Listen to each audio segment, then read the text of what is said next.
Yo, what's up mga kaibigan? Nalina tayo magkwentuhan. Kahapon nga sa game ng Warriors ay nanggaling sa bench nila si Draymond Green at si Jonathan Kuminga ang nasa starting five. Akala ng madami ay dahil lamang ito sa kakagaling lang ni Draymond Green sa pahinga at injury, kaya naman dahan-dahan siyang ibabalik ni Steve Kerr sa kanilang starting lineup at pakonti-konti na iaangat ang kanyang minuto.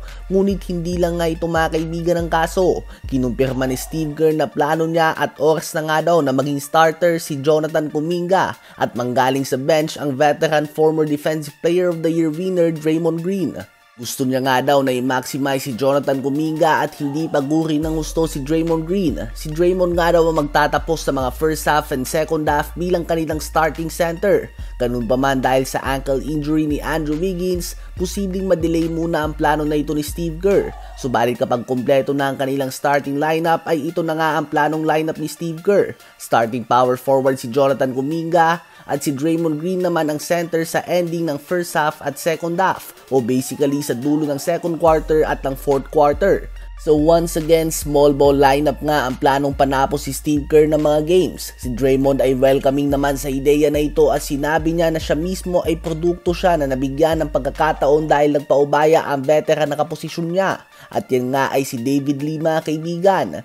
Habang si Curry naman ay sinabi na plano nilang mas gamitin si Kuminga sa iba't ibang sets at oras na nga daw niya ito.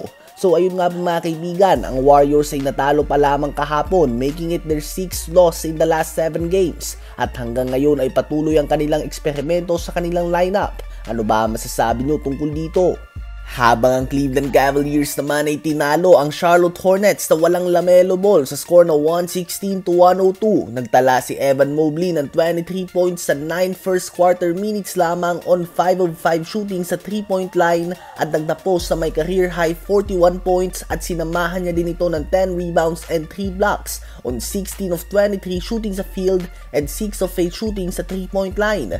18 points, 8 rebounds and 8 assists din si Donovan Mitchell. 18 points, 5 assists si Darius Garland at 11 points, 10 rebounds naman si Jarrett Allen. Ang Cavs ay may record ng 21 wins and only 3 losses. Nasa tuktok pa din nga yan ng buong NBA. Mananatili din sa tuktok ng Western Conference ang OKC Thunder matapos sa talunin ng New Orleans Pelicans sa score na 119-101. 31 points, 4 assists si Shai Gilgeous-Alexander, 27 points, 6 rebounds, 5 assists and 4 steals din si Jalen Williams. 14 points si Alex Caruso at 12 points, 12 rebounds and 5 assists si Isaiah Hartenstein. 7 straight win naman para sa Dallas Mavericks laban sa Toronto Raptors sa score na 125-118.